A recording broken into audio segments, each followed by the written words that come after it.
आशा worker state president. क्या मांग है जिसको लेकर आप यहाँ पर आए हैं? सर, हमारी मांग है कि गवर्नमेंट हमारे लिए स्थायी पॉलिसी बनाए, हमारा ड्यूटी टाइम जो है उसको फिक्स करे, साथ में जो हमारा मिनिमम वेज है वो फिक्स करे, क्योंकि हमें सिर्फ 2,000 रुपये मिलता है। 750 रुपये की घोषणा तो की है बट अभी तक हमें नहीं मिला है।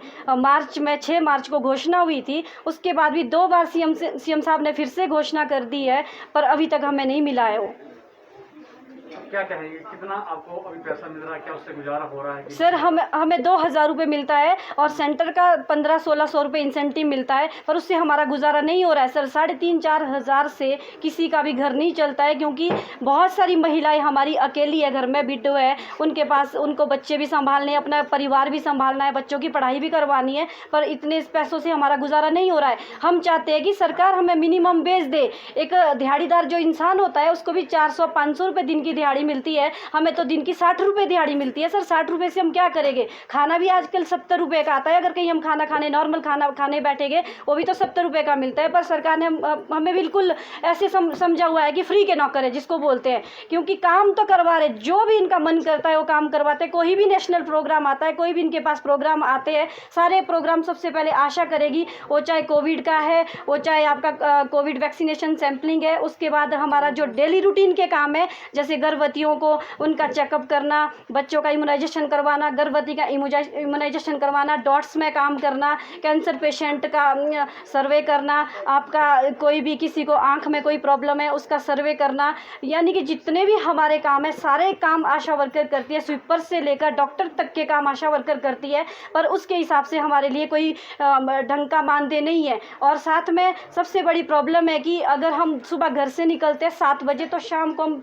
6-7 बजे ही घर पहुंचते। पूरा दिन हमारा इस काम में लग जाता है, इसके अलावा हम एक्स्ट्रा कोई काम नहीं कर सकते। लोग बोलते हैं कि हम मनरेगा में अगर काम करें तो मनरेगा में हमें इससे ज़्यादा पैसा मिलेगा। अगर मनरेगा में आप 13 दिन काम करते हो तो 2574 रुपये बनता है, हमारा तो पूरे महीने की सैलरी उतनी नहीं बनती है सर। तो हम चाह रहे हैं कि गवर्नमेंट हमारी बातों को मद्देनज़र रखते हुए हमारी जो मांगे है इसको पूरा करे, हमारी समस्याओं को सुने, क्योंकि उनको नहीं पता है कि ग्राउंड लेवल पे कितना वर्क करना पड़ता है। हम ग्रास रूट पे काम करती है, हर एक जो भी रिपोर्ट बनती है पहले हम लोग बना के देते तब आगे इन तक पहुंचती है। पहले आशा फील्ड से डाटा कलेक्ट करेगी, उसके बाद अपनी रिपोर्ट्स बनाएगी, फिर एएनएम को देगी, एएनएम अपने सुपरवाइजर को देगा, वहाँ तब उसके बाद बीएमओ और सीएमओ तक पहुँचती है।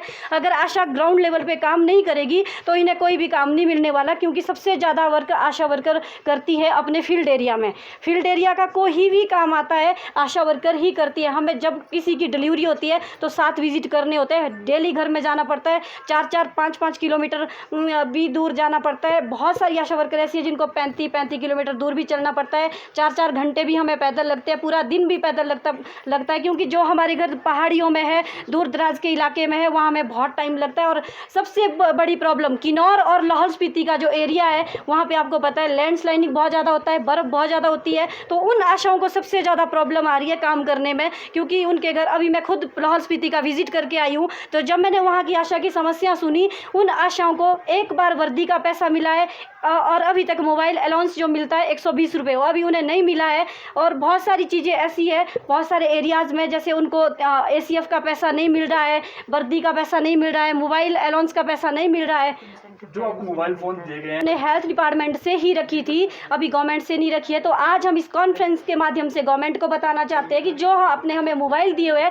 वो नहीं चल रहे, उस पर हम काम नहीं कर सकते हैं। अब हमारे जो अपने फ़ोन है उससे हमने बच्चों की क्लासें लगाए या ये सर्वे का काम करें, और 120 रुपये ये हमें रिचार्ज के लिए देते हैं। तो सर आप बताओ 120 रुपये में कौन सा रिचार्ज होता है? सरकार आपकी तारीफ करेगी, बहुत अच्छा काम किया आप लोग। तो सर तारीफ करने से क्या होगा? तारीफ करने से कौन सा हमारा पेट भर जाएगा? कौन से हमारे घर में चूल्हा जलेगा? तारीफ करने से हम अपना परिवार नहीं चला सकते सर। हम चाहते हैं कि अगर ये काम करवा रहे तो काम के हिसाब से हमें पैसा भी दे। जो आपने मांग रखी है जो नहीं मानी जाती, तो अगला कदम क्या रहने सर? वाला? अगला कदम हमारा ये रहने वाला है कि पूरे हिमाचल प्रदेश की आशा भूख हड़ताल पे बैठ जाएगी। हम काम नहीं करेंगे जब तक सरकार हमारी डिमांड पूरी नहीं करती है, हम तब तक उठने वाले नहीं है। मर जाएंगे कोई बात नहीं, हम मरने को भी अब तैयार है, क्योंकि घर से गालियाँ सुन के हम काम को निकलते हैं, फिर भी हमारी किसी को परवाह नहीं है, बस यही बोलते हैं आशा अच्छा काम कर रही है। तो सर अच्छा काम करने से क्या होगा? अच्छा काम तो कर रहे, ईमानदारी के साथ काम भी कर रहे, पर काम के बदले हमें वो दाम नहीं मिल रहे जो हमें चाहिए।